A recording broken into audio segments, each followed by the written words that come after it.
The Athletic Football Show is presented by State Farm. State Farm offers surprisingly great rates. Whether you're a quarterback who calls plays in the huddle or an armchair quarterback who calls the game from your living room, State Farm has you covered with surprisingly great rates on car insurance. Because like a good neighbor, State Farm is there. Get a quote today. Did you guys know that ticket prices for sporting events actually go down right before the game? They do. And there's an app called Game Time that helps you find the best last-minute deals. You can actually get up to 60% off. They even guarantee the lowest price, or they'll credit you 110%. Crazy, right? But there's more. Right now, Game Time is hooking you up with a $10 credit to try them out. Here's what you do. Download the Game Time app in the Google Play or Apple App Store. Click on the Account tab and then redeem code. Enter The Athletic. Again, that's The Athletic, all one word, and get $10 off your first purchase. This is free money, guys, but don't wait on this because the credit is only available to the first 1,000 people who redeem the code. So what are you waiting for? Download Game Time now. Best seats, lowest price, guaranteed. This is the Athletic Football Show.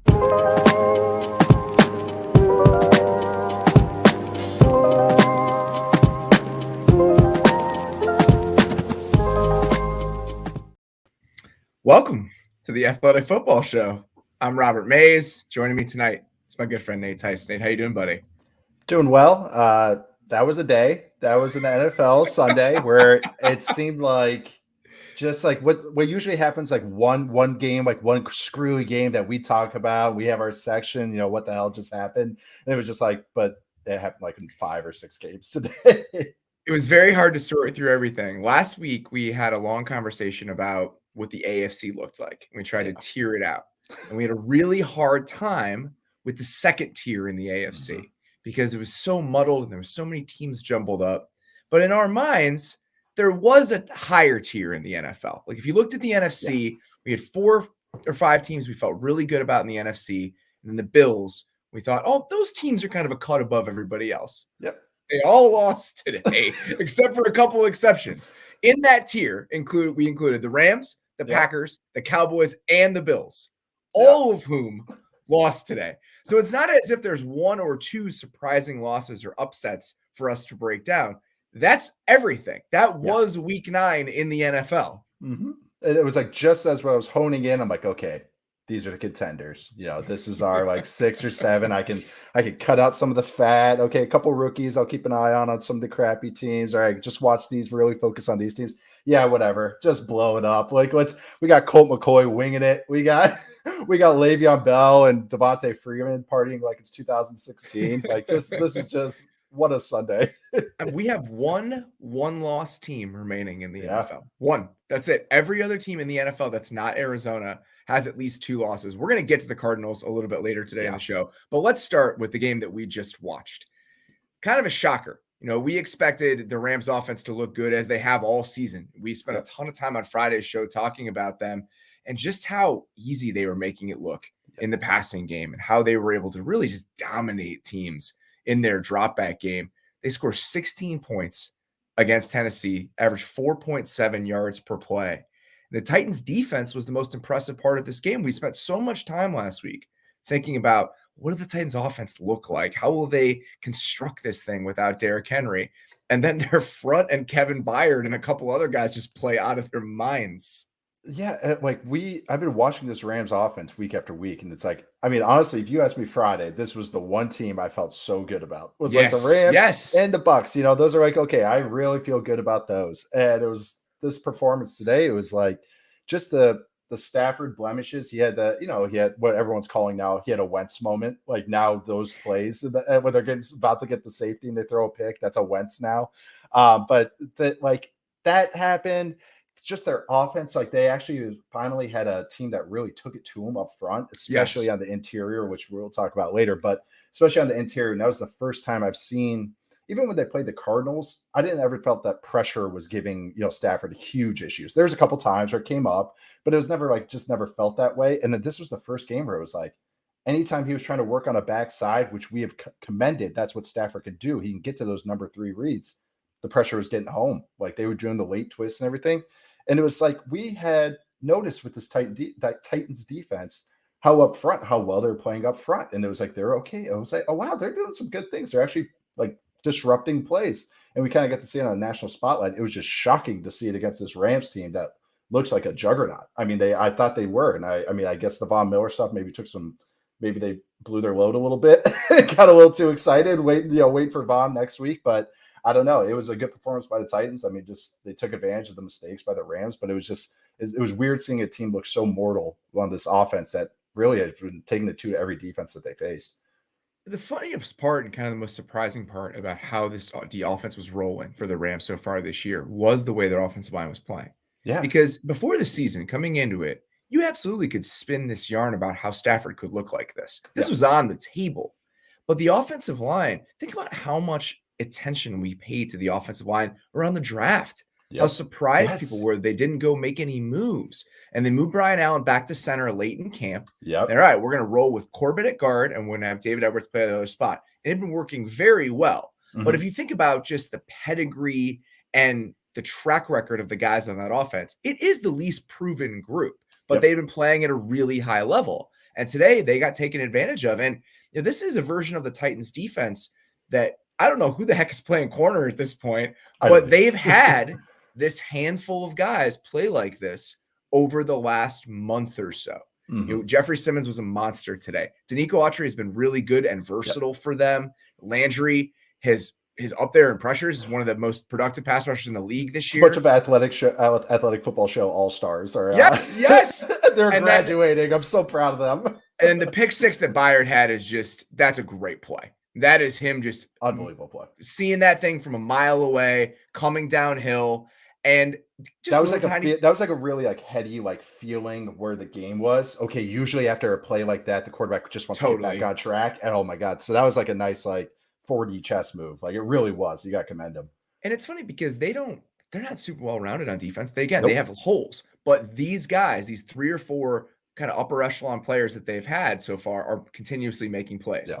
And Byard has been one of those guys. He can make a splash play for you, and he did. And then the other guy, getting Jayon Brown back is nice for them. They're getting healthier. There were a couple plays where he was running to the post in cover 2, and just those elements. It's all right, even if we have a couple holes, we still have enough on defense. It's a really impressive performance by them. Yep. So if they can find themselves a little bit on offense as they get a little bit more time, and their defense doesn't have to play like this every single week, but if they can get more out of it, who knows? I mean, this team has the best record in the AFC.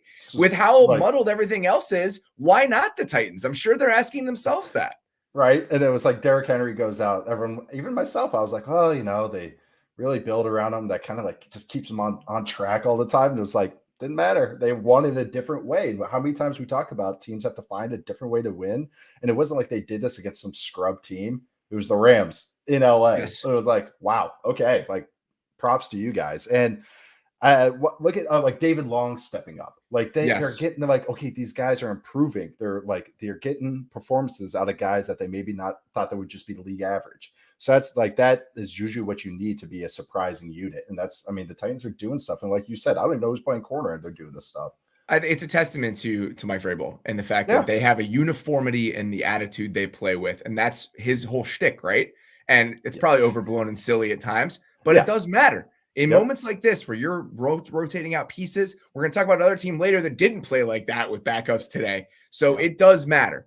Let's keep going here and keep running through teams that lost in embarrassing fashion. The Bills lose to the Jaguars 9-6. You go back and you watch. It's how did this happen? It's a pretty obvious answer. They got their asses kicked up front is how this happened. Now the question for me is, okay, when you watch that today, and we'll dig into some of the specifics, but is this symptomatic of a larger issue with the Bills? And should we be worried about this moving forward? Or is this a blip? Is this just a speed bump that isn't really indicative of where this team is going? But today was, to me, a little bit worrying. Yeah, I have now become a full believer in their defense. I really have. Now I'm just seeing them and how they perform. And so it's okay, that's one thing. But their offense is now, we're in week 9. And all this energy we spend on the Chiefs offense and what's happening to them and defense is squatting on them and not being able to run the ball. Cookie cutter that for the Bills. It's the same stuff. The same issues they're having. They don't have an identity in the run game. The passing game has become, in a way, their chaos they used to create has now become almost basic or telegraphed. Like, defenses know almost how to like be patient against what the Bills are. Again, Josh Allen is Professor Chaos. So it's like also when they have to like be on script, like when Josh Allen has to throw like just a drop back concept and work intermediate, he's now off rhythm. Like I feel like he is not comfortable just dropping back and throwing over the intermediates, like benders. I saw him run 4 verts a couple times today, but he was bailing out of the pocket when he didn't. I think he's uncomfortable. I think the clock is ticking right now because of the way that they're playing up front. Too quick. Yeah. And oh, sorry. Oh, well, I was going to say, I can't believe it, but it's like this happened last year too. It's like they missed John Feliciano. Because Feliciano at left guard, not just performance-wise, but he is so important for their protection stuff. And I know this firsthand. John was the backup interior lineman for us with the Raiders. And one of the things about him is that he is very cerebral. He's really good with protection stuff. He's the full-blown center mind right there. Him being out showed up over and over again. Every time they brought pressures, the Jags brought pressures on third down. It was like a free runner coming on the interior. That's pretty, and that's why Josh Allen felt like he was getting heated up. They only brought 5 on like 6 plays in this game, but every single time they did, it worked. And it wasn't crazy stuff. Nope. It's like nickel pressures. There was a one play where they brought, I want to say, the safety 21 late with Miles Jack. But even that play, it's not super complicated. The biggest problem they had today was they couldn't block with 4. Yeah. The Jags had 17 pressures on their 46 pass rush snaps with 4 guys. All 4 of their sacks came when they brought 4 guys. When you are getting free rushers and a team is only bringing 4, you're not going to win. And that's what was happening today. I tweeted out a picture of just the worst version of it, but they ran a simple inside twist with the 2 tackles. 3 guys went with one of the defensive tackles. And I think it was 91. Dwayne Smoot was the free runner, just running at Allen on third down. And that happened a lot today. Cody Ford had a nightmarish day. He did. I mean, it is the type of day where you just feel the quicksand and it never ceases. That was him today, and it's going to be a problem for them moving forward if he has to continue to play. But it wasn't just him. Darrell Williams had some really bad moments. On the final sack, he was out of his stance about a second and a half late.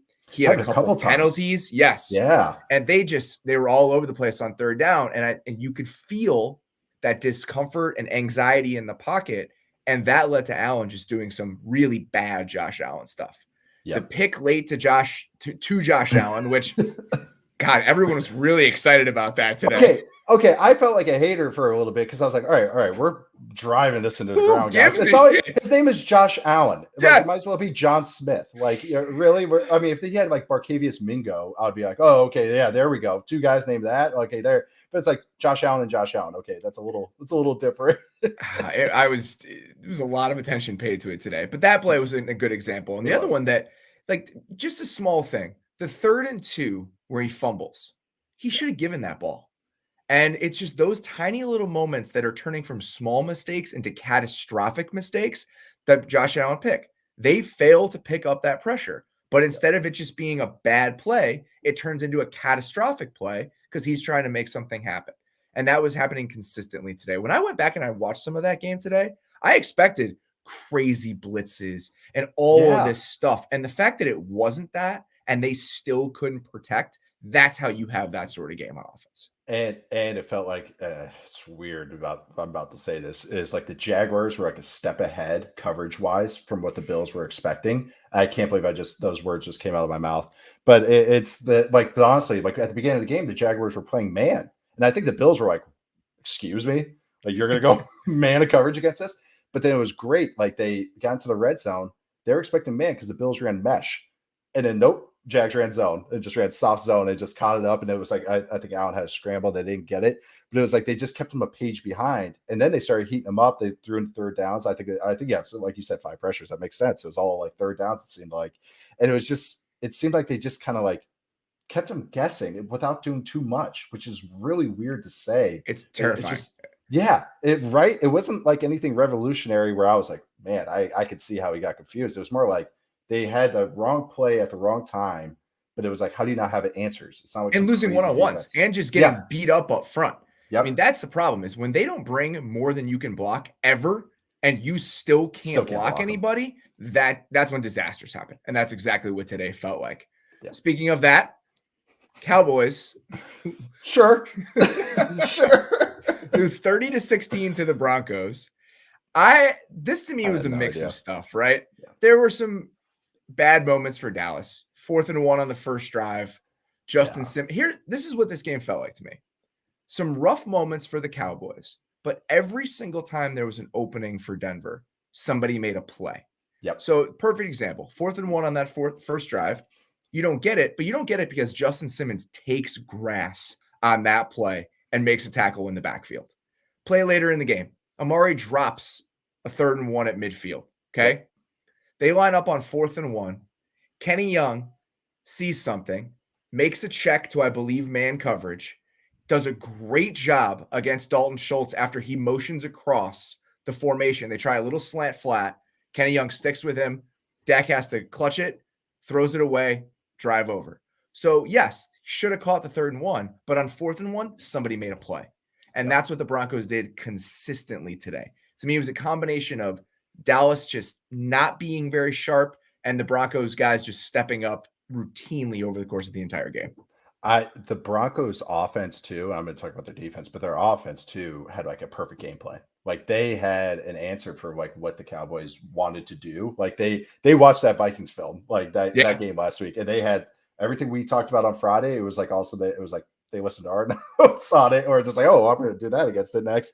But like I can tell you one thing: if there's anything I'm for sure about that happened on Sunday, is that the Cowboys will never wear that red stripe on their helmet ever again. It was so bad. I've never been more sure about it in my life. But after that performance, Jerry's not taking that back. That thing is staying in the locker room. But it's not your day when you get a block punt and the other team gets a first down. Oh, that's exactly right. I mean, that was just a horrific moment. I'm trying not to read too much into how the Cowboys' day went, but I do want to commend what the Broncos did. I mean, but the Cowboys just missed chances. The times that they could have made a play, you have to make plays.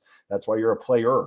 Like you have to make those plays. And Dak was missing. He was looked like he had just too much juice on everything today. Like he was assailing it like a little too much. Like he was amped up. That CD play where he has to jump, like he should have caught that ball, but the fact that he had to jump for it adds just a slight layer of difficulty that doesn't need to be there. Yep. The one thing that I did think that maybe might have thrown them off a little bit. So he was 1 of 7 for 4 yards when they brought 5 today. They didn't do it a lot. And you know when they were doing it a decent amount? It's first down. They brought pressure on first down several times today. Well, also, I think out of certain formations, I think they checked into it. Kenny Young came off the edge once. They just seem to have a really good sense of what Dallas was doing and when. Yeah. And they played man on 6 of 16 first down dropbacks, which for the Broncos seems a little bit out of character. It's more than they typically do. Dak was 2 of 6 for 9 yards on those plays. So a little bit more pressure on first down and a little bit more man on first down. I think he was just a little bit uncertain in those moments. And you get to 3rd, 4th down, who the hell knows what's going to happen? Yeah. And it looked like the Cowboys today, and I can't believe this is so important, was like the 12 personnel that they love to be in with Blake Jarwin and him being out, like it seemed like they lost that crutch. It seems like a lot of times that when they're not feeling it on offense, like, all right, we're getting into hip and we're going to run our run game. We got our 3-4 runs. We got pound away out of this. And like losing that crutch kind of like really made them feel basic. Like they were in 11 personnel a lot. And it felt very just kind of staticky, like our complaints about the Cowboys offense. Like they lost that kind of pizzazz that they've shown a little bit this year. Tyron Smith being out doesn't help either. But like Terrence Steele had a rough day. I mean, it's not as bad as I think I expected it to be. I agree. I saw he was credited with like 11 pressures or something. Yeah. I expected it to be a disaster. It wasn't. He had a couple rough plays. There was one where Dak dropped too far that I assume he's going to get blamed for from other people. But it was not something that's going to torpedo your day like I expected it might be. It was just little stuff here and there. A couple guys I wanted to shout out on the Broncos. Draymond Jones had a really nice day. Made several big plays. He beat Zach Martin a couple times in this game. He had a spin move on a 3rd and 9 that flushed Dak out, and they got to 4th and 2 with like 8:15 left in the first quarter, and then he tipped the ball on 4th and 2. So Dallas didn't get that. And then Dalton Reisner had a monster block on that run in the red zone. And then later in the game, he did talk about the exact opposite of the Bills. Dallas, 3rd and 10, 12:50 left in the second quarter. They mug it up like they always do. Parsons has walked up. They ran a stunt with Gregory coming all the way around, and Reisner just wadded up perfectly. Teddy layers a really nice ball to Tim Patrick on the right sideline. Yeah. Right. First down, keep going. I mean, and Teddy, I think several times today, really nice ball placement. The Patrick touchdown, it's a double move, but Diggs is in good position. Patrick just gets a little bit of separation late. So I was very impressed by everything that the Broncos did today. I don't know what the Broncos are long term. Like, I still think that I don't trust their offense to be consistently good. I think that their defense has some moments, but they're capable of this. I just don't think they're capable of this consistently. I think that's exact way to put it. It's like they're going to have some of these where they're well coached and it looks great, and I just think sometimes they get bad matchups, which is not what you want in a contender. You want to be matchup proof, which we'll talk about a couple times. But I just thought they really did have a good game plan. I got a couple plays. Like, they had a third down pressure. They had a 7-man protection. Like we talked about the Bengals against the Ravens. Like, okay, so like I said, they watched last week's film. Definitely, they went tempo early on. Like, if you notice, they were really going and I would say this about the Cowboys offense or defense is Parsons is fast and all that stuff. Is sometimes they have trouble getting lined up like at the snap of the ball. That's a big issue on their defense. So Broncos went tempo. Okay, boom, keep it at him, pedal to the metal. Even in the red zone, like that PI Cortland Sutton got, someone PI'd him. That play was taking advantage of the Cowboys red zone coverage because the safety pushes to the trip side vertical and quarters coverage, a traditional, they'll push that backside safety to cover number 3 vertical. Number 3 stopped, number 2 went vertical, so the safety kind of hung up. So like that's why Teddy had to like body the throw in. It got the PI, but it was like that first red zone play, they had a plan for it. And it's like, you know what I mean? They just, every situation they had something. And it was like, okay, yeah, credit to their coaches. And I mean, it helps when you can just pound the rock all day with Javonte Williams and Melvin Gordon just all day, every day. And I'm pretty sure Garrett Bowles didn't play in this game either. So they put with their backup left tackle was in there, and they still managed to do that up front, which is impressive. It is. All right. Last upset we want to talk about here. A weird game and not really an upset when you consider all of the circumstances about it. The Packers go in, they lose an ugly, ugly game to the Chiefs. So first things first here, how would you characterize the way that Jordan Love played? He looked like a guy making his first start. I mean, that's just okay. This is what a difference. We expect a quarterback just to be the throws. Like that is in a nutshell. We're like, oh, it's just the throws they make. When you're a quarterback, it's also the operation of the offense. Yes. And that was where Jordan Love's inexperience showed up more than anything today. I mean, he had the spray throws. He's running around, yada, yada. Spags was having a field day today, by the way. Oh, my God. He could not. Today was his, like, Christmas for him. He could not wait to do third down this week. But, like, first, or it might be the second drive. It was in the first quarter. They ran do out a hip wing. Usually when the safety is down, you have to motion the receiver in. This is what we go gaga over Chris Godwin doing time after time after again. Jordan Love forgets to motion Lazard down. So they run duo right into a down safety. The guys figure out Dylan ends up making a nice play on it, but it was like, okay, that's one. Later on, how many times do you see Frank Clark teeing off on the snap count? Because he doesn't have to worry about Aaron Rodgers' little, the false count, the hard cadence. All those back shoulder throws. Those looked a lot less lively today when it's not Aaron Rodgers hitting the back shoulders. Like, it's just all the snap operation. Like, even the center is inexperienced too, playing center. It's how is like he was about to make a check, and usually you go because you have to give a cadence or you have to give a step, and it's really hard. The offensive line is hearing hard words. They're hearing noises. So if all of a sudden they hear rah, they're going to think it's a snap count. So as a quarterback, one of the things you say is easy, and you kind of like you kind of work into it. Jordan just goes easy, and he snaps the ball because it was just the guy thought he was. God, that gives me flashbacks. That used to happen to me all the time. Oh, I know we're on either side of this. All the time. That is just like, oh my God, it takes me back in a bad way. So I would always wave at the center, and be like, "Hey, easy, like real." Yes, low, like, you have to. Yes, chill. And Rodgers is really good at that. Hey, but that's every quarterback, just like a pitcher having their own motion.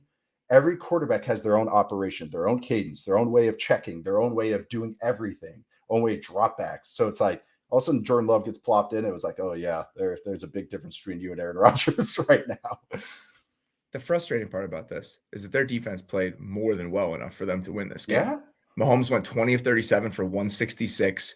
The way that they played, and this is you're already winning if you convince the Chiefs to play like this. Darrell Williams touched the ball 23 times in this game. Travis Kelce and Tyreek Hill had 19 combined targets.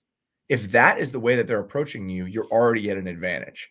And Williams had a 37% success rate when they rushed the ball. It's not as if they were gashing them on the ground. Yeah. Every single Packers linebacker in this game made 3 ridiculous plays.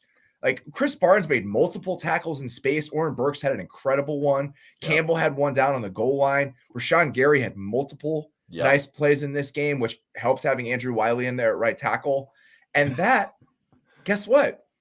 When you're trying to win a Super Bowl, when you're trying to be the number 1 seed in the NFC, when you have 1 loss and your defense is starting to come on a little bit here and is playing incrementally better, it would really help to have the defending MVP, the reigning MVP, who's one of the best players in the league, and keep the train on the tracks. But he's good. He's all set. He was all set for this week. But I mean, there's so many of our guys that are guys, but it's like, hey, I mean, tell you the Athletic Football Show All-Stars, like some of these guys are starting to creep up. Like Darnell Savage, he had a big day today, flying around, and but like we say, you have to be a complete team to win the Super Bowl. You can't just rely on your MVP quarterback missing the game. Like it's those other guys just have to step up. And honestly, like just watching this today, like just watching this Chiefs offense it's so weird. They start the game that like, hey, we're going to fix it. We're going to do all the stuff that we need to fix it. We're going to run counter. We're going to go under center, run play action out, 12 personnel. And as soon as they kind of get in a moment of panic, they go right back to what they are. And they go into the 1-by-3 formations where Kelsey's getting his ass kicked. They were fixing it a little bit. Like they put Kelsey in the slot, like they went 3-by-1, put Kelsey in the slot. But then it was just like, I don't know. It's so weird watching this Chiefs offense have these struggles when it's just like, it should be right there. It should be right there for them. But it's like they just don't do the things that I'm expecting them to do, like going over the top or doing those explosive plays that I want to see out of them. So I know we're talking about the Packers, but I'm just like, it's just the Chiefs' performance is frustrating. I think it's important to bring up because they won this game, but I'm way more worried about the Chiefs leaving this week than I am about the Packers. The Packers, I think, will be fine the moment that Rodgers gets back. It's infuriating, I'm sure, for Packers fans and for everybody else on multiple levels that they lost this game because he wasn't playing. And I'm sure there's a little bit of, oh man, gritting your teeth thinking about what the Jordan Love era looks like moving forward here. Yeah. It's a little early, but you'd hope he looked better than this. Yeah. But with the Chiefs, there's no missing quarterback. There's no like, oh, this is just a throwaway week. This is just another entry into what has been a really frustrating and kind of maddening season for them offensively. And it doesn't seem to be trending in the right direction. Yeah, it's everybody's just like squatting. Like Kevin King was playing inside leverage, heavy leverage on Tyreek Hill and not worried about Tyreek Hill going over the top of him. And it's like, how does that work? Like how, like just go. Like, I don't even care if there's a cloud safety over there, like a two high safety, just go past them. Like they don't take those shots. And then, the first argument would be, well, they can't protect it, but it's not that. Like they can manufacture the protection with it. It just seems like they're just like doing this to themselves. Like they're so out of sorts. Yeah, they're like, Kelsey we want to do these he's dropping balls. It's just they just look so out of sync right now. It's really frustrating to watch as someone who misses that offense. All right. Yeah. We're going to talk about who snagged our attention today. Before we do that, though, let's take a quick break.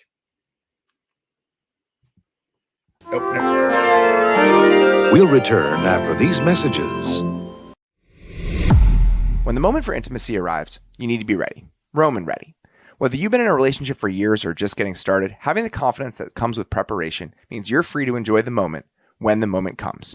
Go to GetRoman.com/maze now to speak to a U.S. licensed healthcare professional about erectile dysfunction and get $15 off your first month of ED treatment. Roman Ready is confidence personified. It's the self-assurance that comes from knowing you prepare yourself for the moment when intimacy arrives. Roman's system is completely confidential and totally discreet. No big logos or labels on the package. With Roman, you can get a free online evaluation and ongoing care for erectile dysfunction, all from the comfort and privacy of your own home. Getting started is simple. Just go to GetRoman.com/maze and complete an online visit. Go to GetRoman.com/maze today. And if you're prescribed, get $15 off your first month of ED treatment. Make sure you're ready to have confidence and control this fall. Roman Ready. That's GetRoman.com/maze today. Bombas' mission is simple. Make the most comfortable clothes ever and match every item sold with an equal item donated. So this holiday, when you give Bombas to someone on your list, you're also giving them to someone in need. It's a give-give. Bombas designed their socks, shirts, and underwear to be the clothes you can't wait to put on every day. Everything they make is soft, seamless, tagless, and has a luxurious, cozy feel. They're made from super soft materials like merino wool, Pima cotton, and even cashmere, which gives them the perfect cozy winter layers. There's a pair of Bombas socks for everything you do. They come in performance styles for every sport, holiday styles when you're feeling festive, and lots more. Bombas t-shirts are made with thoughtful design features like invisible seams, soft fabrics, and the perfect weight so they hang just right. Bombas underwear has a barely there feel with second skin support that makes you feel like you're forgetting it's even there, in a good way. Bombas are the coziest gifts for everyone on your list. Go to bombas.com/maze and get 20% off any purchase during their big holiday sale. That's bombas.com/mays for 20% off. bombas.com/maze. All right. Every week, there's a ton of stuff going on during an NFL Sunday. So we like to kind of take a step back and think about and talk about who grabbed our attention, who kind of made us sit up in our chairs during a given week. Gentlemen, you had my curiosity, but now you have my attention. Let's start with the Ravens, because that game was just entertaining as hell. And in a world where so many other teams are losing and losing in kind of horrible fashion, this is a team that did not have its best day, that got in a couple holes and still managed to win this game. And the Ravens are now a half game back in the AFC. They're sitting at 6-2, even if we don't think they've played their best football really at any point. Yeah, this offense kind of feels like a fever dream right now. I'm telling you, because this day was so different than it's been throughout the year. That was the biggest thing, right? Yep. I mean, we were looking at the way they were throwing the ball in games like the one they had against the Colts and just their drop back game and what Lamar was doing. This game was straight out of 2019. They ran the ball for 247 yards. How many times you actually had GT counter? Like you're actually running the counter read stuff again. It was like, oh, they're okay. We're coming back to it. And yeah, it was fun to watch. They ran for 247. They averaged 0.3 EPA per run. Wow. For reference, only 2 teams in the league have averaged that throwing the ball this year. And that's what the Ravens did running the ball today against the Vikings. Kind of nice. But yeah, Lamar working in between the tackles. I'm telling you, Le'Veon Bell wearing a teens number, whatever he was wearing today, that was just awful. It was so jarring. I hated it. I hated it so much. Yeah, Devontae Freeman catching flat routes in the red zone. Yep, sure, okay. But I think it was hilarious watching Patrick Ricard catching a couple balls, not including the touchdown. The best drive of any single player in the league today. When you consider all of the circumstances. You know the end of Jurassic Park when all the Velociraptors jump on the T-Rex, just trying to take him down? That's what it was. He got the one in the flat. They're all just hitting them one after another, and he's still barreling forward. Oh my God, I was dying. That was the play where it was 3rd and 16, and he got it to 4th and 2, and they went for it on 4th and 2. Yep. So if he doesn't do that, they don't get that first down. It should have been 4th and 8. Yes. I know. And he just T-Rexed it. He carried him forward. And then he had another catch on that drive, and then he caught the touchdown on that drive. It all happened in the span of 10 plays. You got to pack in your Patrick Ricard stuff into one self-contained element of the game. You got to focus, when you want to feature the main black bears of the NFL, you got to focus into one drive. I know it's just like when an offense is just we got to dial up our plays. They featured him on that drive. But this Ravens defense is, we know what they are. We can only so many times say they play man, they bring pressure, and they do a couple zones in there. But it's kind of I think I've clicked for me watching them is that they're going to be very matchup dependent. I just think that's what with this defense. I think I've come to accept that they're not going to maybe every week be able to take it to every team, but I think they are for most teams because they can play man coverage, and that is tough to win against week in, week out. And it's just a weird team. I also watched Rashad Bateman. I'm like, oh, this is great. And then Mark Andrews is dropping a ball, and then I see a play where they're running. It was 3rd and 5. I don't think I tweeted it, but I was about to, but I didn't want to pile on. They ran 3 curls on a 3rd and 5. Mark Andrews, it was Hollywood Brown, and I think it was Duvernay. They were all within about 3 yards of each other. That the Vikings were able to cover all 3 with 1.5 guys, and it was yep, there it is. That's the Ravens passing attack. I know, but it was so that's why it's so hard for me. Sometimes I see all these good things that they do. It feels like every 3rd down, because they run 5-man protections, it turns into Lamar against the free runner off the edge. Because today it worked out okay. It does. He made so many plays, even the 2-minute drill, especially. He just made so many plays with his legs today. I know. And that's why I think it's worth talking about, just because they've won in so many different ways this year. And to see them do this where it is just counter. It's quarterback counter. It's all those pullers that we're used to. And it's just a throwback version of this team. I mean, the one that Villanueva destroyed Kendricks on one that set it up with 1st and goal. And they ran the same play multiple times, that GT counter where you pull the guard and the tackle and Lamar runs right behind it. And then they had little wrinkles off of it. One of the 20-yard receptions that Brown had in overtime, it was that play, but it was the pass off of it. He just flips it to him in the flat, runs up the sideline. So it's just, again, a version of this offense that we hadn't seen in a while, but that's what they needed to go to win today. And they're sitting there at 6-2. Like we say, they just, this is a team that has the best special teams DVOA, and they had a terrible special teams day. It's like, but what do we say about good teams? They find a way to win. Yeah, I know that's like, this sounds like an old coaching adage, but this is kind of like watching a team do it this way. And it's fun. I mean, Lamar is going to keep them in every game, just because even if throwing wise stuff's not happening, having a quarterback that can use his legs like he can in that just special way is just going to raise the bar of the team. So that's what's so nice about Lamar Jackson, is that like, you're like, okay, we have nothing dialed up. Hey, Lamar, go. And then hopefully we can run some fun pressures on and get after a bad protection like they did today sometimes. And it was just, that's their formula right now. Let's stick in the AFC North. Browns defense. You have my attention. Yeah. They dominated that game today. Negative 0.29 EPA per play for Burrow today, which is it's twice as bad as any other passing game in the league would have been over the course of the season, just for some context there. That's how bad they were today.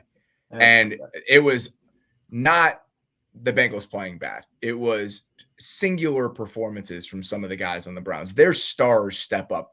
They were healthy on defense, kind of across the board for one of the first times this year. And I think you got a glimpse of what this unit can be when it's really, really clicking. They make it really hard on quarterbacks because they just tight coverage, like we've commended the Bills on. It's like they're kind of like cousins of each other a little bit, like, just kind of how they go about things. But it's good coverage, putting a lot of bodies in throwing lanes. Hey, make an offense matriculate down the field. Matriculate down the field. Meticulously matriculate. Meticulously matriculate. I know. Hey, daylight savings must have screwed me up. But it's like, but just go down, work your way down the field, make them run the ball, make them take the stuff underneath. But the thing is, if you want to drop back against that and actually maybe trying to get something down the field, you have to block up Clowney and Myles Garrett every single snap. And that is very, very hard to do every single snap. And getting Clowney like fully healthy, I'll say it again, just the synergy those two have, just the fact that he's such a terrorizing force in the run game because he's so disruptive, is just helps them out because it just closes off one side, because you're kind of scared to run to his side because, you might get one where he guesses the wrong way, but 2 out of 4 times he's going to wreck our shit and it's going to look ugly. And then it's like, okay, but let's run to the other side. Well, there's Myles Garrett. Okay, so what do we do? Run up the middle. Okay, well, they're going to wad it up, have bodies tight and they like have even fronts and all that. So it's like, okay, but this is their version. This is the best version of themselves. And we haven't talked about all the power they're running on offense. Denzel Ward was awesome today. I mean, he had as good a game as you could possibly have as a corner. He had the pick 6 where that's just an amazing play. I mean, they have that. That's one-on-one with Jamar Chase on that side. That's why Burrow went to it. Yep. He trusted it so much. It's like, we've seen this work 5 different times in this area of the field. In the low red zone, he's been dominant. I'm going to go back to him no matter what. Ward picks it off, takes it to the house. Later on, he had another pass breakup in the end zone. How many times this year have we seen a team in quarters in the red zone, and a team just runs that little quick post where they're just playing with the leverage and like, we're going to take this right now. And Ward comes down on it, has a PBU in the end zone, leads to a field goal. And then later, they were at a 3-by-1. Chase is on the right side. They wanted him on, I think it was 3rd down. They wanted to slant to Jamar Chase. Again, one-on-one. It's a great matchup. We saw him roast Marlon Humphrey for an entire game. Roast everybody. It doesn't matter who he's got against. Yeah. Ward is in his hip pocket the entire time without drawing a flag. PBU tips the ball right into John Johnson's hands. Those aren't cheap plays. Nope. Those aren't cheap picks. That is a corner taking over a game. And that is what he did today. Yep. And that's what running this type of defense, having a corner do that unlocks so much, because you can just go, hey, lock them down over there. We're going to wad up everything else over here. I mean, that's all they're doing. And when you can, this guy, I mean, Jamar Chase has shredded people. I mean, the performance he did against Marlon Humphrey was like actually it's burned into my brain. But being able to have these plays not only just become the one in the red zone too, with the other PBU and there against T. Higgins, I think it was. Then the T. Higgins, yes. Yep, T. Higgins on the one. But it's not only those plays that were going to be positives for the offense, like you're saying, but like you said, the other example, those are turning into positives for the defense. So huge, it's like game swinging plays, double swings, yeah. And it's just rather going like, oh, incomplete, it's a net neutral play, we'll punt. It's like all of a sudden, no, boom, it's turning into the advantage to the offense. And I'll say just the Browns run game today was awesome. I mean, just like this is what I expected. Yes, this Browns offense, and like the Donovan Peoples-Jones touchdown.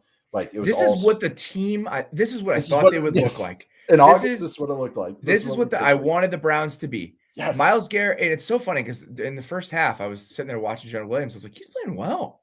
Like he's doing a good job again. And then it only takes 2 plays. He just roasts him on a little like rip and dip for a sack, a half a second after Burrow gets the ball. So they finished with 5 sacks. Troy Hill had a couple. He came out of slot pressure. And there was probably triple pressures. Like they had 5 sacks plus like 15 pressures. Yeah, and they had 12 hits. They had 12 hits. So you have the front dominating the game. You have Ward making some plays, and you have splash plays on offense. An explosive run here, an explosive run there. Let's take a shot. Let's go home. This is the team I thought they would be coming into the season. And there was so much talk about Odell Beckham and what his workload, what he meant to the offense, why it wasn't clicking. And I don't know if they're better without him. I don't know if I don't know anything about that. But I do know that this team that I saw today is the one that I expected to see. And it's not as if they were beating up on a team that hasn't been good this year. The Bengals have beaten people. The Bengals are a really solid team, if anything else. And the Browns this is the best performance they've had all season by a lot. Yes. It's what we needed to see, really. Otherwise, it would be like, eject. But looking at that run game the whole day and seeing, White Teller pulling and knocking knocking guys into poor Jesse Bates. Yeah. Oh, I know. Twice. He got him twice today. Poor guy.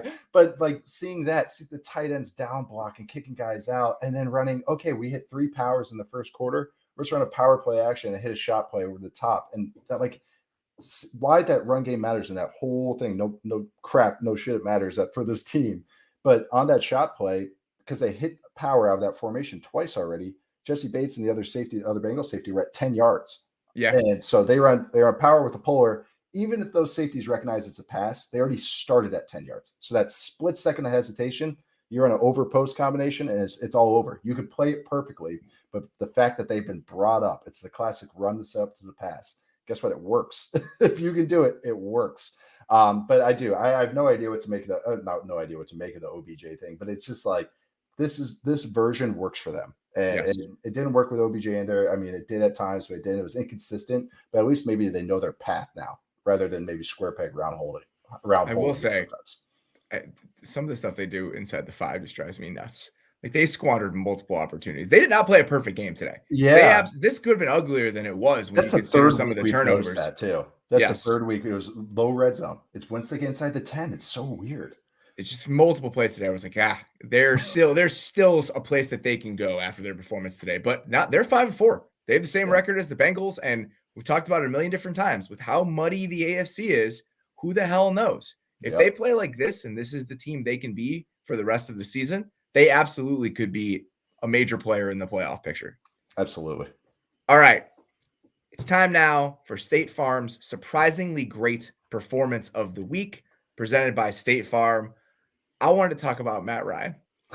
23 of 30 for 343 and 2 touchdowns against a Saints defense that came into this game ranked 3rd in defensive DVOA and gave Tom Brady a bunch of problems last week. I mean, 93.8 QBR. Take a bow. He earned it. This was he earned every single bit of this. We'll get into it. But when I went back and I watched this game, I had a blast. You called me. You were so excited to talk about it. You're like, yeah, it's Sunday night game. Hey, no. Did you see Matt Ryan? Did you watch this? I mean, they, like you said, he earned it. There was no cheap yards coming on this. There's not cheap RPOs coming on a slant. It's nothing like that. It was him play action, him scrambling. I mean, the touchdown. Plays he made out of structure today were hilarious. He had a rushing touchdown, right? He had a rushing touchdown. He just waltzed into the end zone on a sprint out, which it's an option, right? Like that is supposed to be one thing he can do on that play. And then multiple times in this game, he made David Onyemata miss in the pocket, stepped up and made a second reaction throw in a big moment. It wasn't just one or two times. It happened multiple times in this game. He ran for a key first down. He was so locked in today in every single way. It was that Saints rivalry. It'll get the juices flowing. I mean, but it was so cool. I mean, the rushing touchdown was so awesome. I've never seen he looked so cool. Like the hard point for me, it was like seeing another gangly quarterback doing these stuff, like limbs going every which way. He the hard point, he pump fakes, and then as soon as he walks into the end zone, I thought he was about to do the LT. The head up, the little flip, the flip, the Tannehill flip, the Tannehill flip, Tannehill. It wasn't Tannehill. It looked like a Tannehill play, except it's 36-year-old Matt Ryan. I know, it reminded me you ever watch a high school highlight tape in those a Kyler where they have 100 throwing touchdowns and 40 rushing touchdowns. Yeah. By the time they score for the fourth time that game, they're bored. Most guys would be freaking out. That's what it looked like. He scored, flips the ball, and I was like, yeah, I scored, whatever. But it was there we go, Matt Ryan. But it was awesome. I mean, watching them use Cordero Patterson's been fascinating. Totally. I mean, their offense is so unique. I mean, their best players. Their best players are a tight end who's not a tight end and a running back who's not a running back. Correct. And watching them use those guys together is so interesting. The first big completion he had to Cordero. Yes. They're an empty. Quan Alexander is on him because he's theoretically a running back with all the other personnel that are on the field. And he runs a sluggo against Quan Alexander, but Matt Ryan throws a perfect ball. And that happened multiple times today. And it's awesome. I can't believe you talk. That's the exact play I want to talk about. It was the first third down of the game. And it was just like you say, just by definition, that is 11 personnel. But the Falcons' 11 personnel has a running back wearing number 84. And it's not, Ty Montgomery just getting it because of injuries and all that kind of stuff. It's actually a guy that used to play receiver. And the fact is, I think I posted the clip, but it was really cool. It's rather with Cordero Patterson, you're going to go oh, he's a running back. Okay, but they're going to be in empty protection every single time because he can't pass protect. He's pass protecting now. So they have this guy that's receiver, running back, can pass protect, run route. I mean, it's just okay, cool. They've unlocked Cordero Patterson, something that no one has done. People have been trying to do it for a decade now. They found the Rosetta Stone to Cordero Patterson to translate them. But it's awesome. And it's such a weird offense to watch, but it's awesome. It really is. And just Kyle Pitts is fascinating to watch, and it's cool. But props to Matt Ryan. I mean, that was a really, really vintage performance from him today. I forgot on the one where he took off on 3rd and 1, he lost Demario Davis in space. He made Demario Davis miss in space on the third down scramble. Yes. Yep. So the two other plays I want to talk about: 3rd and 5 at 1:55, I think in the third quarter. The Saints were in that nickel look that they have. We talked about a million different times, where they take out one of their defensive linemen, the dime look, where they take out one of their defensive linemen. They have two linebackers standing up. So Quan Alexander's on the A gap on the left side on this play, and they both dropped out, Quan and Demario Davis. Think about this just visually. He's over the right guard, and he has to cover Kyle Pitts as the number 3 receiver on the other side. Yep. So Matt Ryan does a fantastic job getting all the way to Kyle Pitts and just firing him an outbreaker for a 16-yard gain on 3rd down. That's him understanding he's not going to be able to get back over there. Yep. And as soon as he hit the back of his drop, fires it to him. 14:43 in the fourth quarter. They're an empty on 1st and 10. Matt Ryan sees the capped corner on that side, the slot corner. He knows the slot corner is coming because they're an empty, and he just floats it to Patterson over the middle for a 13-yard gain. Yep. So you have a guy making a team pay whenever they're bringing extra guys or whenever they're in a pressure look, making plays out of structure, making free rushers miss in the pocket and then pushing the ball down the field. He had a 12.3 completion percentage over expectation today. That's awesome. Against one of the best defenses in the entire league. I mean, they earned every single cent of this. I did not expect to have this much fun watching Matt Ryan throw the ball to Russell Gage, but that was one of the coolest performances of the entire day. I'm not even going to pretend like I could say the other receiver's name that caught a couple touchdowns. Zacchaeus. I know his last name. Okay. Yeah, there we go. Okay, him. But yeah, I mean, that good props to them. It was a lot of fun to watch. All right, guys. Remember, like a good neighbor, State Farm is there. Get a quote today. All right. It is time for Explain Yourself. Every single week, we like to pick a couple performances. We're only doing one this week because for reasons. We like to look at a performance that we just need a little bit more context. We need some explanation for how this happened. There were a lot of candidates today, but we've talked about most of them. So all the upsets and all of the baffling performances we hit at the top of the show. There is one more, though, and that is the San Francisco 49ers losing 31-17 to a Cardinals team that not only did not have DeAndre Hopkins, did also not have Kyler Murray and had absolutely no trouble moving the ball against the San Francisco team. How confident do you think Shield felt when all of a sudden Kyler Murray was announced as out? Yes! I mean, the line moved a bunch of points because I have made a million jokes on the show. That offense is Kyler do something funny. Well, guess what? Today it wasn't. It was like, that was a great performance from the whole Cardinals offense, like in the run game and everything. But having said that, it was also not a great performance from that 49ers defense. Like that 3rd and 18 check down to James Conner. Embarrassing. That's the only word for it. Embarrassing. There was nobody on that whole side of the field. It was like, how does that happen? Like, and 51 missed a tackle in space. He had a rough day. He had a rough day. And so Colt McCoy averaged 9.4 yards per attempt in this game. Yeah. He was throwing bubbles. James Conner had a big day. Yep. And there was not as if there was like one or two weird moments. They got beat up throughout the course of this entire game physically. James Conner's touchdown, the first one, with the power to the left or power to the right. They had a puller and they had a lead blocker was the tight end. They're just crushing people there. Yeah. It's not as if there's some wonky stuff going on. They physically got beat up by a team today that had its backup quarterback in the game. Well, how about the exclamation point from Benjamin?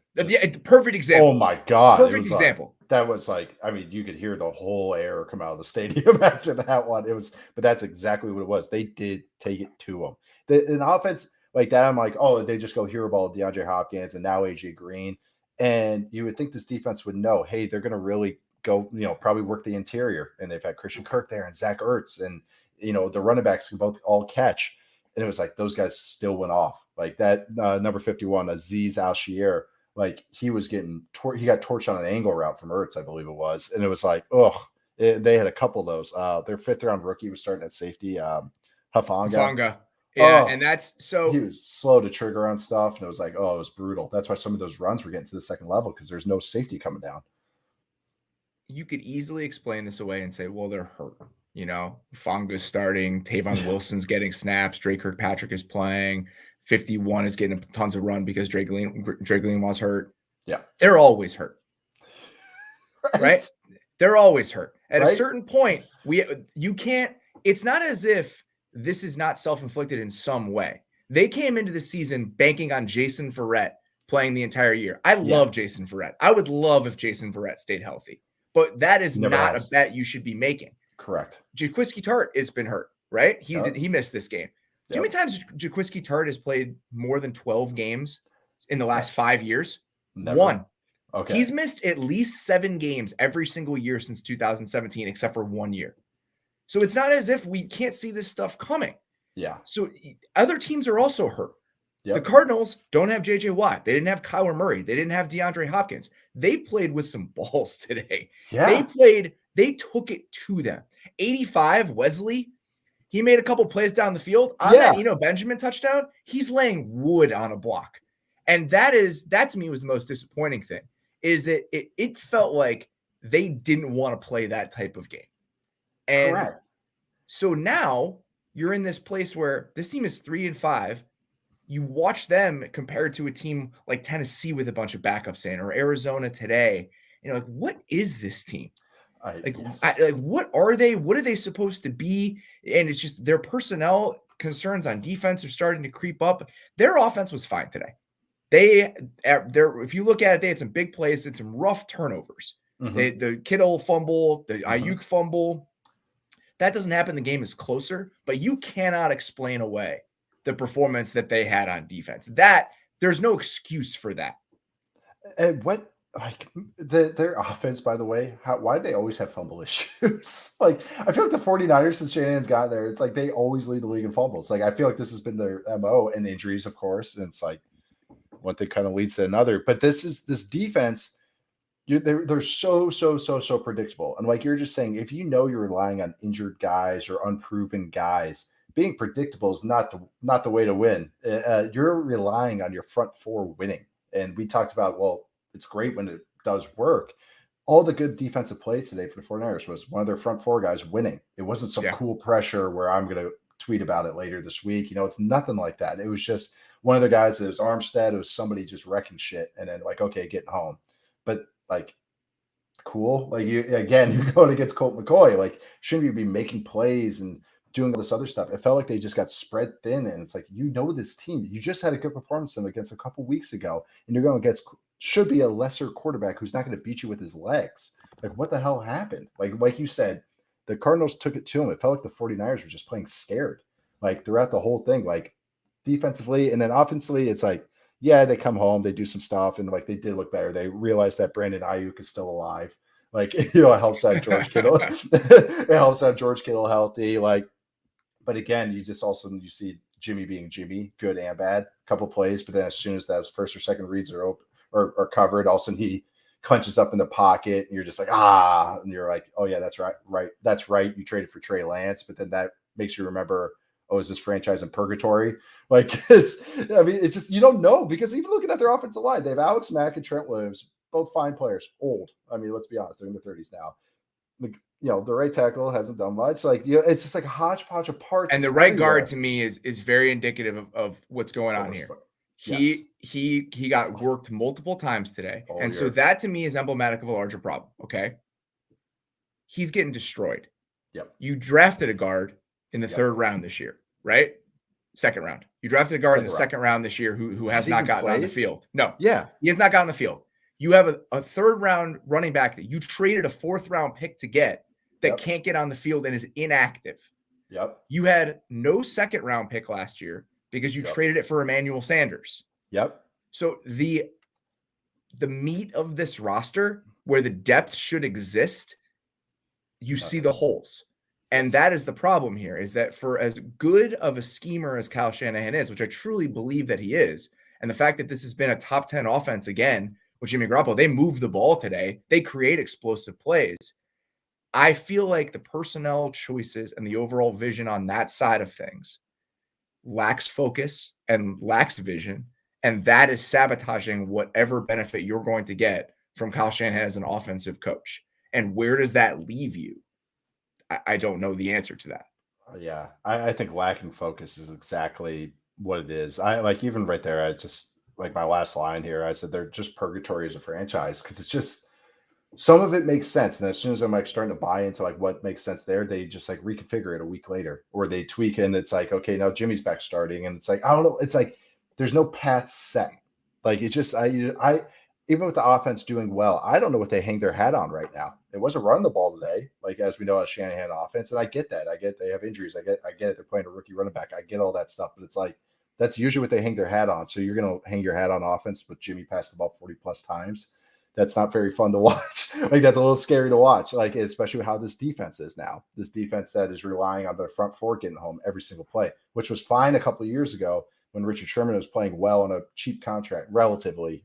That wasn't a cheap contract, but a relatively iffy contract. And you had DeForest Buckner, and you had all of these guys playing at a super high level. They just don't have that anymore. But not now. Yeah, I know. And like you said with the depth, and now you're trading away your first round picks for the next couple of years with the Trey Lance stuff. So now it's like, okay, you've set this path and you haven't committed to it. So now what? What's happening now? They are in a very strange place. And I don't know what the end result is because they just gave him a huge contract extension.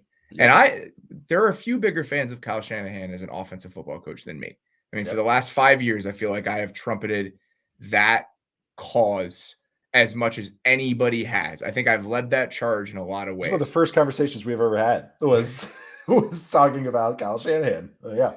I mean, I was very early on that train, and I think it's hard now to be excited about every aspect of it because he has a ton of say, right? Like, this is his plan in every way. He touches every part of the roster, and this is a problem. We've seen this in the past, right? This happened with his dad.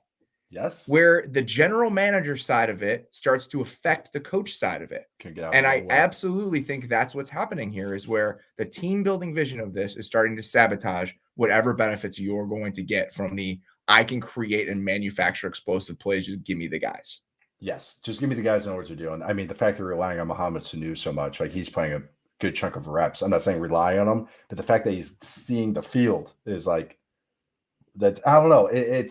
It really reminds me of like an NBA coach becoming a GM as well, when they just, like you just said, they just can't get out of their own way. I saw it with Tom Thibodeau in Minnesota. I've seen Doc Rivers a couple of times. Like it's like they can't understand long-term, midterm, short-term. And it's just the short-term now outweighs everything else. And they always just shoot themselves in the foot.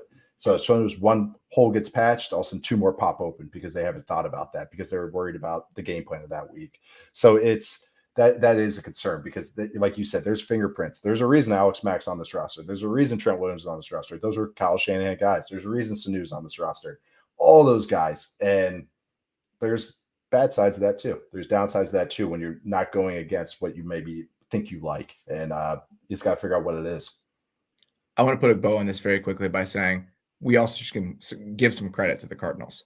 Yes. Them coming out and playing like this today. Absolutely. I think their offensive coaching staff and just their approach overall deserves commending, because you don't hand out an ass kicking like that with your backup quarterback without some real work that was done during the week. So I wanted to acknowledge that. For as disappointing as this performance was from the Niners, for as confusing as they are right now in the place they're at, this was a resounding win and a resounding statement by the Cardinals. Because when you win a division game like this, when you don't know what backup quarterback it's going to be, is it Matt Barkley? Is it Mark Sanchez? Is that their backup quarterback? No, it's Colt McCoy.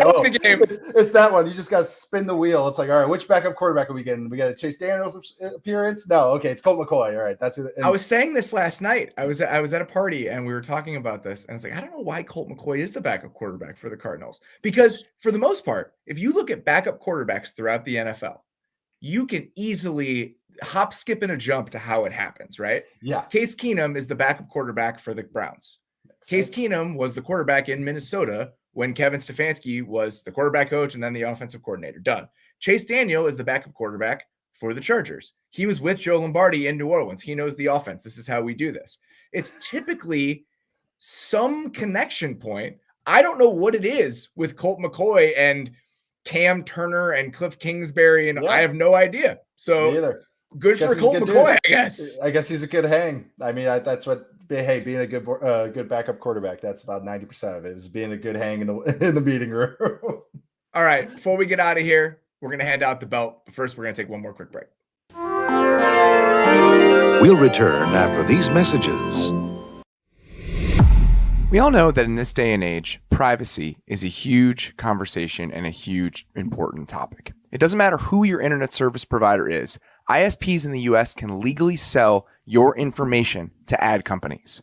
ExpressVPN is an app that reroutes your internet connection through their secure servers, so your ISP can't see the sites that you visit. ExpressVPN also keeps all of your information secure by encrypting 100% of your data with the most powerful encryption available. Most of the times, I don't even realize I have ExpressVPN on. It runs seamlessly in the background, and it's so easy to use. All you have to do is tap one button, and you're protected. ExpressVPN is available on all your devices, phones, computers, even your smart TV. So there's no excuse for you not to be using it. Protect your online activity today with the VPN rated #1 by CNET. Visit my exclusive link, expressvpn.com/maze, and you can get an extra 3 months free on a 1-year package. That's expressvpn.com/maze. expressvpn.com/maze to learn more. When you lace up a pair of Allbirds wool runners, you'll see that Allbirds has redefined what it means to be comfortable all day long. I love my wool runners. I use them just when I'm on the go, but I want to be comfortable and still feel like I look good. I use them to walk the dog. I use them to run errands. They're perfect because they're wool and comfy, and you don't need socks, even at this time of the year as the weather starts to cool. The wool runners are made with soft, itch-free, and naturally durable ZQ certified merino wool, the most sustainable wool you can get, so you'll feel comfortable wearing your wool runners and about your decision to wear them too. Allbirds is a carbon neutral company thanks to sustainable practices like using natural materials and purchasing carbon offsets. Start the season off right with a pair of wool runners from Allbirds. Find your own pair of wool runners at allbirds.com today. That's allbirds.com, ALLBIRDS.com today. I've got an insatiable appetite for life, and I want more. Who is that? Can you explain that to me? I have no idea. That was Vince McMahon. I know that, but it was just that's just Vince being Vince. I guess Mr. McMahon character is just that's just pure id. All right, I want to give the belt to Jeffrey Simmons this week. Yeah, I mean, having that sort of performance, 3 sacks. The Rams have given up 6 or 8 sacks the entire season. They gave up 5 today. Yes. Oh my God. They gave, I believe that's the number, and they gave up 5 today. And Simmons was just dominant. And we thought this could be there, right? Like, he had this sort of ceiling. He's had flashes before. For him to come in and just take over this game, it's why the Titans won. I mean, plain and simple. And this is a team that has the number 1 seed in the AFC right now and is cruising, and it's because of performances like this. Yep. Last year we had kind of circled him, kind of go like, hey, this guy, he does some shit. Like maybe he's going to take that next step. And, it wasn't always maybe consistent, but he still had like a good year last year. But then it's like really come on this year. And especially at D tackle, maybe never shows up, not never, but sometimes doesn't always show up in the box score. But it's like today it did. But his performance, or like how he plays, he's a brawler. Like he's a wrecker. He is just gonna make the O-line edgy. He might not get the TFL, but he's gonna occupy 2 linemen and not let this guy get to the second level. And maybe not, he's not gonna be that Vita Vea big plugger kind of type, but it's more like that, just like beat him up style, more like the Kevin Williams style. I think maybe that's a good type of style to compare him to. Of course, because I only can reference NFC Central and NFC North defensive lineman from the 2000s. But it really, I posted a picture of me in a Tommy Harris jersey a couple weeks ago, so don't worry, we're on the same page. I know. We're on the same. Like that's exactly where we get into the same wavelength. It's like, it's been, what is it? It's been about 6 weeks since I've referenced 1999 Bucks Bears matchup.